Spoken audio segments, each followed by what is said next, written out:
Hello and welcome to Africa Today. I am Esther Mokwariola. From Brexit in Europe to Trump in America, 2016 would easily go down as the year of diplomatic realignments and a shift in political order at a time of unprecedented crisis and instability around the world. Events in the last 12 months continue to portray the worst of mankind, where humanity is almost non-existent, and Africa is no exception. This year, statistics showed that more people had access to mobile phones than they had power supply or clean water, with the world's youngest and poorest population said to be in Africa. Also, we ask, what are your thoughts on political and economic developments across Africa in the course of 2016? You can join the conversation and share your thoughts with us on Twitter at TVC Connect. A report to launch the program in Africa Today will continue. Welcome on board.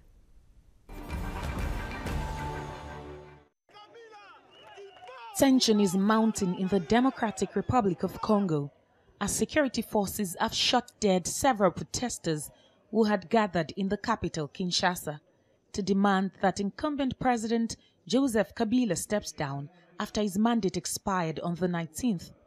Kabila is facing one of his biggest tests yet, as his opponents accuse him of intentionally delaying elections to allow him to stay in charge of Africa's biggest producer of copper.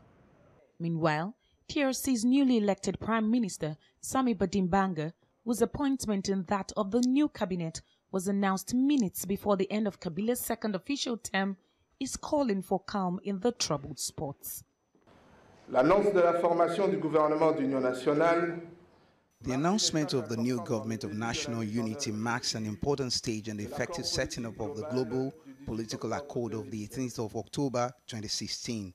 It is also a symbol of peace, of national cohesion, and of hope for the future elections and social welfare. As I prepare to take up my role as the head of this government of wide consensus, I wish to appeal for peace, tranquility throughout the Republic. The government is taking measures through the forces of law and order to ensure that public order is strictly respected, the respect of law and freedom for all. President Kabila says the decision to put the vote back until April 2018 was out of his hands, as the Constitutional Court has ruled he would stay in office until elections, which was delayed because of logistical and financial problems, are held. The United States and European Union, including the country's former colonial power Belgium, have called for Kabila to respect the Constitution. President Joseph Kabila's resistance to end his mandate comes alongside Gambia's strongman Yahya Jammeh, who has also failed to accept defeat after the democratic election. Rather, protests have increased immensely in the country. Kabila faces the same threat if he does not back down, as the Congolese people will not accept his continuation.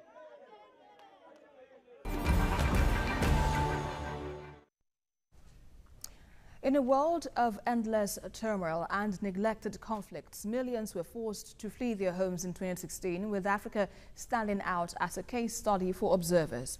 From South Sudan to Burundi, Central African Republic to Democratic Republic of Congo, it was all about conflicts that defied intellect and common sense.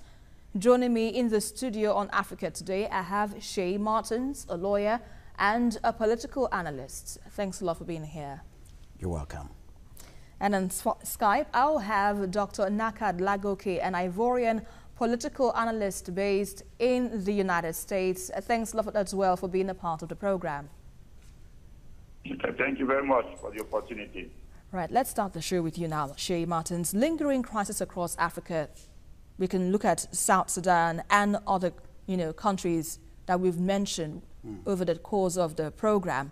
But why do we still have them? Even if we know the solution, why does this continue to linger? Well, Africa seems to be neglected. Well, you will say the problem in Iraq, in Syria, dominated world politics. And as such, whatever was happening in Africa seemed to be de minimis to the world powers. So it happened at such a time that countries in Africa didn't seem to get their acts together.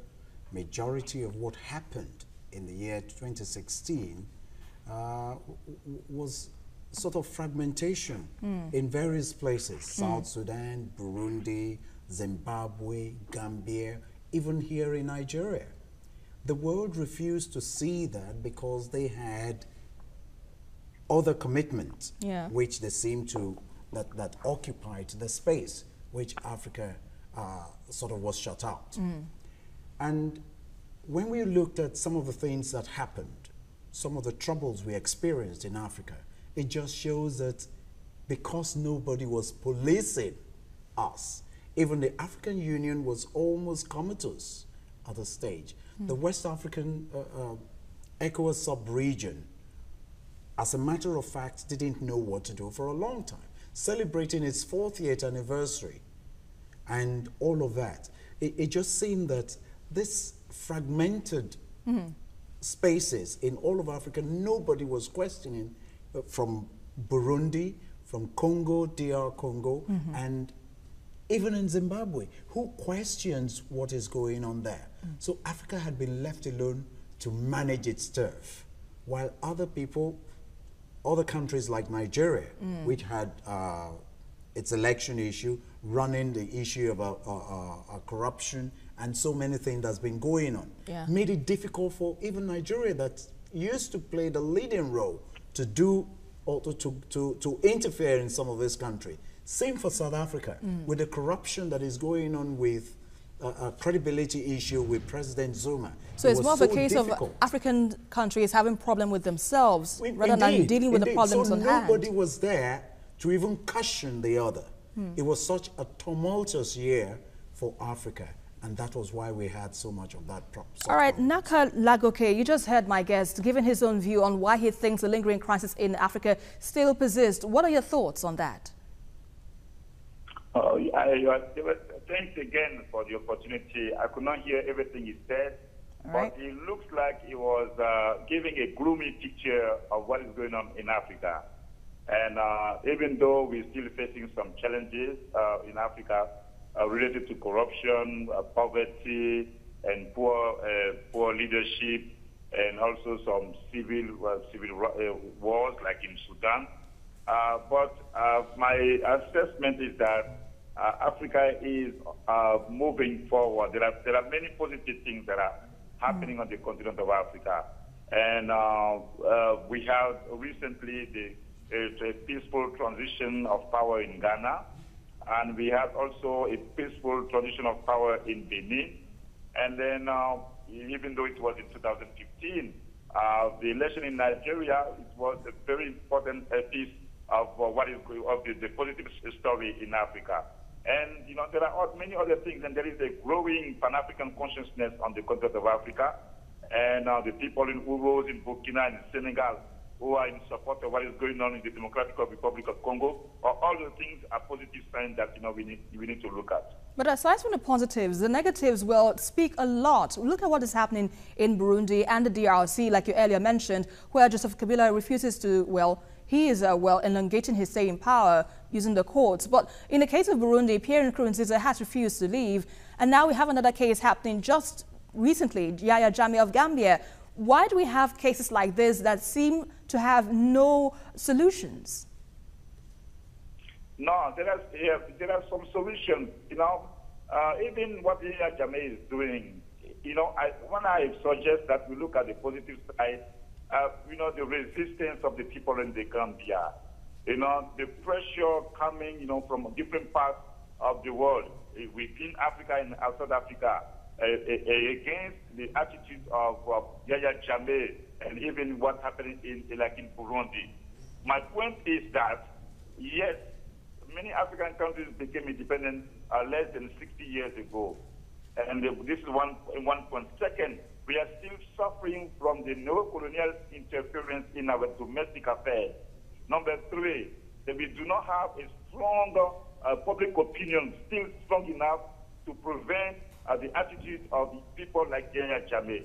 But again, we have Burundi, we have the Democratic Republic of Congo, we have Congo Brazzaville, and then we have all in Sudan. All those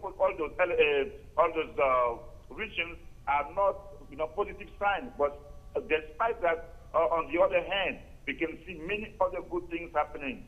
But if we want to look at just the issue of democracy on the continent, we know that somehow in the southern part of Africa, the people seem to be accustomed, to the democracy somehow. Even though in Zimbabwe, we can denounce what Mugabe is doing. All right. But in West Africa, things are moving in the right direction, despite what the Japan is doing. All Nigeria, Burkina Faso, Senegal. So all the things are positive elements that we need to see. All right, let's hold your thoughts. We need to go on this very quick break. You're watching Africa Today, and we've been looking at the political and socio-economic developments in Africa in 2016. Stay with us here for more. In the course of the year, thousands of migrants across the continent embarked on a dangerous journey through the Mediterranean Sea in search of a better life, with Libya acting as a major gateway to Europe. Well, I still have in the studio Mr. SEYI Martins, a political analyst, here with me to discuss this issue. And of course, I have on Skype GNAKA LAGOKE from the United States. Well, now, let's start with you, SEYI. Yeah. Migration concerns. Indeed, across Africa. I want to agree very much with Mr. LAGOKE in the US over the positive things that's been going on. The evolution of our democracy is heating up because of this fight against corruption. Everybody in the developed world talks about corruption in Africa, and it's one thing that we must fight. And Nigeria is taking a very bold step in doing so. So we expect countries like South Africa, which is what is going on with the public prosecutor and all of what is coming out now with respect to President Zuma and several other African countries. But having said that, though, if you look at the pragmatic way, the level of corruption, every other person looks at African governments. Once a nation starts fighting, it's a plus for that nation.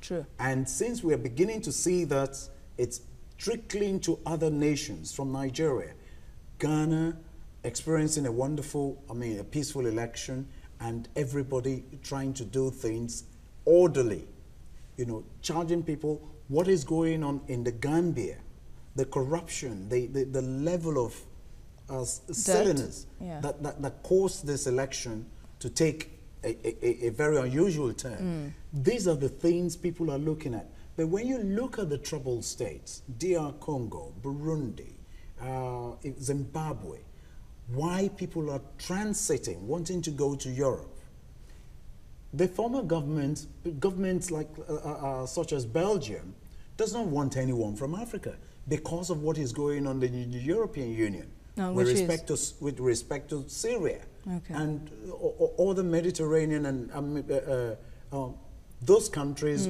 where there are wars and everybody wants them to go into Europe.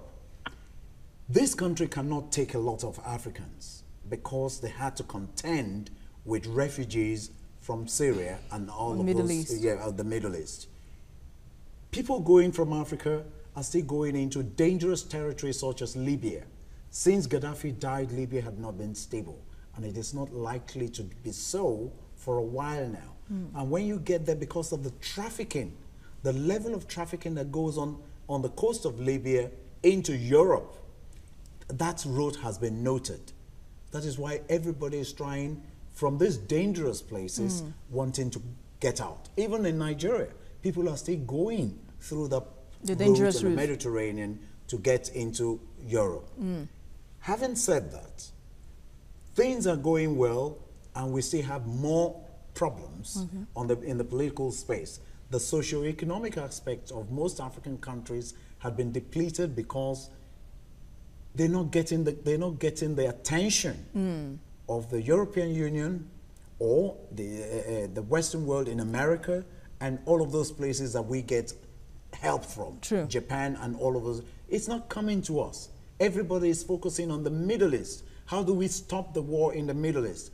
And all of this, because 2016 was an election year, or rather is an election year, everybody seemed to be seriously concerned about the elections, with that domesticated area of social that made other countries secondary. So these are the things that happened in Africa that Africa lost out. And we seem to be on the negative side. All right, let's quickly get to GNAKA LAGOKE. Trey Martins made some points that could have been triggered the migration of people leaving their countries over different reasons. But what are your thoughts on this, and how can we ensure that we do not have a repeat of such in 2017? Yes, on this, of course, I have to agree somehow with your guest. And yes, it's a very sad situation. The fact that many Africans are trying to go to Europe, and because, of course, there is a situation of despair, and many do not see opportunities on the continent of Africa. And, of course, we can blame the leaders, and at the same time, that will be my position. It is when we can promote a strong Pan-African consciousness, when we can try to see the virtues and then the values and then the resources that we have on the continent of Africa. These situations should push Africans to see how we can try to transform the resources that we have that we are not transforming. If the state is not doing it, it should be upon those who think that there is no hope on the continent of Africa to try and see how they can fight and battle to try and transform whatever resources we can have. I can just give an example. There is a tree in Senegal called neem, and I just give that an example that you can see in different parts of the world, different parts of Africa, different types of trees. So if people in India can try to use that neem tree to do toothpaste and to do cosmetic products, to do different types of products, if the state of Senegal is not doing it, it can be the regular citizens who should say, you know what, the people are trying to do it somewhere in India, we can try and do it, and these people can change their own lives if the state is failing them. That will be my position on this issue of migration. But again, since the beginning of the world, people have been migrating. It is nothing new. And then the same way we Africans are going to the European countries, the same way there are some Europeans who are still migrating to Africa because there is no hope today in Western Europe. All right, it seems like it's a two-way thing, Africans and the Europeans moving up and down. Well, the Europeans are coming here to milk the dollar that we don't have. Yes, because what do they say? They say an economy that is buoyant. They say an economy that is terrific, that's a profit is what they are looking at. One, labor is cheap in Africa. There is nowhere else you have the kind of labor you will get in Africa. So all of those people migrating to us, to Africa, they're coming, all they could see is profit. This place is laden. This is with truly gold, the continent materials. Yes, the continent of milk and honey. All right, let's look at the issue of security, which has been the top of the issue for some time now. Looking at countries, Nigeria tops the list of security concerns, and also some countries in Africa where some terrorists have made their mark. Kenya is one, Somalia, and the others. But terrorism in Africa now seems to have taken a new dimension where these ones now want to claim authority, as it were, over a government. How can we ensure that we do not have this situation festering into the new year where it becomes a problem? I want to say it's not going to happen, but let us cast our mind back. In 2011, this nation, Nigeria, wanted Boko Haram to be listed as a terrorist organization that the world can focus on and the world can assist Nigeria to take care of these people who we called insurgents. Madam Clinton at the time, who was Secretary of State of the United States, said no.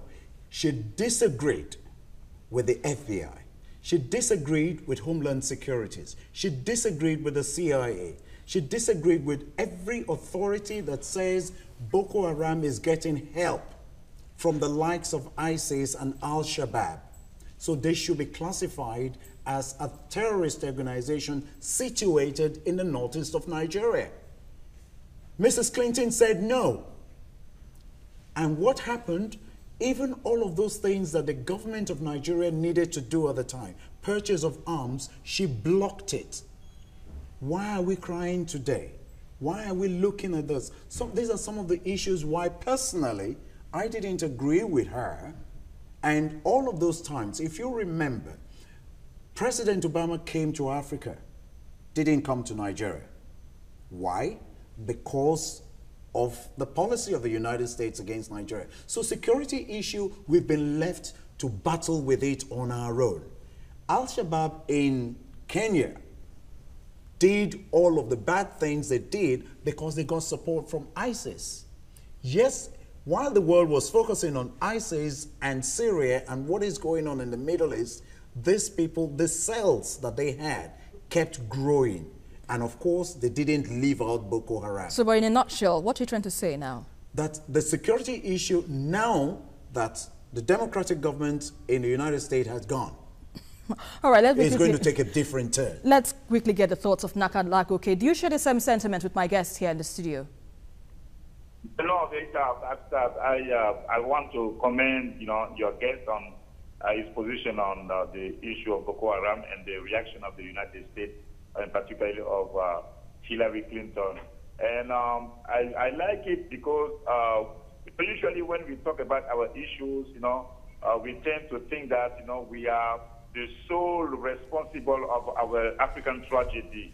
And then we do not want, sometimes there are those who want always to excuse, the Europeans. But if terrorism is prospering in Africa, yes, we have our responsibility. But they're getting the weapons, from who? From those who are selling weapons. And we heard, for instance, that the French, for instance, are providing weapons, to Boko Haram, and then some of the weapons, were seized in Cameroon. So this is the situation. And again, with your guest, I believe that it is upon us, to come as one, because we are facing the common threat, in this case, which is terrorism. Nigeria, Ivory Coast, Benin, or Chad, all those countries, we need to come together with a Pan-African framework of security, so that we can fight together and reduce the threat of terrorism on the continent of Africa. All right, on that positive note, GNAKA LAGOKE, we must thank you very much for your contributions on the program, and as well, SEYI Martins, thank you very much for your thoughts. You're welcome. Shared here on the program. Thank you. Thank you. Now, 2016 may not have gone as planned for millions across Africa, but almost the doom and gloom are events that inspire the living to be thankful and keep hope alive.